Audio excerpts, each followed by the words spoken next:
All right. Welcome, folks. I promise I will not be doing this in every single video, but in order to compete with the algorithm and bow to the algorithm at the same time, I have to ask you to subscribe, follow, hit those buttons. I'm sure you love to be told to be doing that, but that is the world we live in.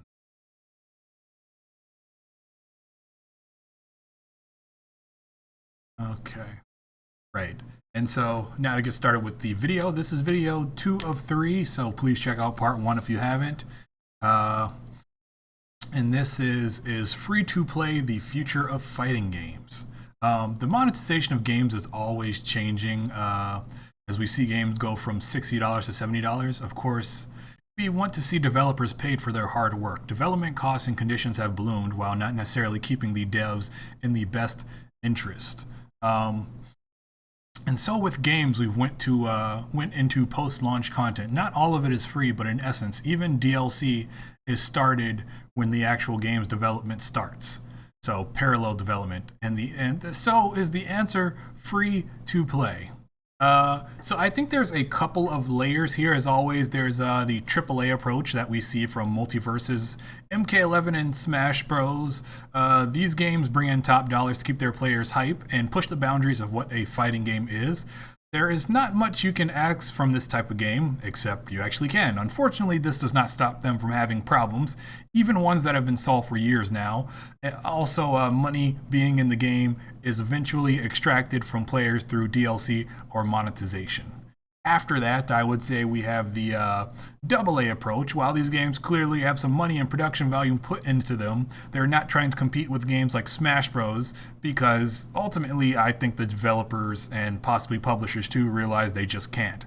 SNK, I would say, is the primary pusher of these, with Sam Show 2019 and KOF 15 being prime examples. They aren't ugly, they aren't marketed to high heaven, but they're not exactly indie. This approach is one of the smartest, as I'm sure the specter of fighting games in past is in many people's minds. In modern video game development, your game can't fail or your company will close down.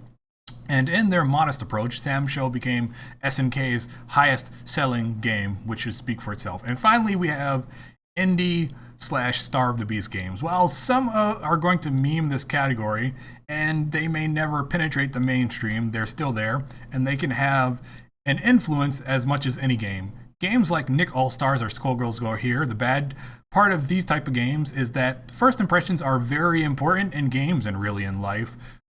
So without, say, a proper budget, Nickelodeon All-Stars, or a protracted development schedule, these things can cause people to lose interest. Additionally, with these games often being in strange development situations, they very well could just die. But these are truly dark horses because in the case of Skullgirls, that went mobile, implemented a new character, and then returned to its non-mobile form with that character in tow. But also beyond that, you have Dead or Alive 5, which is a unique example with its core fighters package and Dead or Alive 5 and 6. Clearly, this is successful enough for them to pursue the same model as a sequel. So here we are.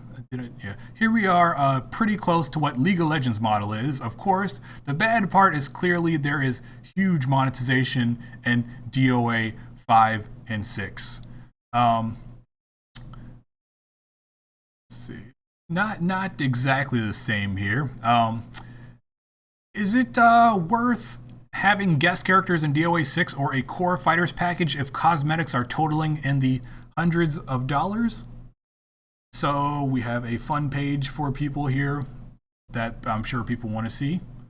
And then finally, again, if you like what I'm doing here, please stay tuned for the third video where we'll actually get into making the perfect fighting game.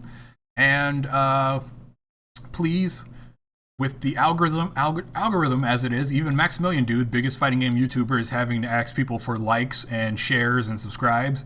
So please hit those buttons. From the first part, there were quite a number of likes, which is awesome. And please continue. And look forward to part 3. Thanks for tuning in.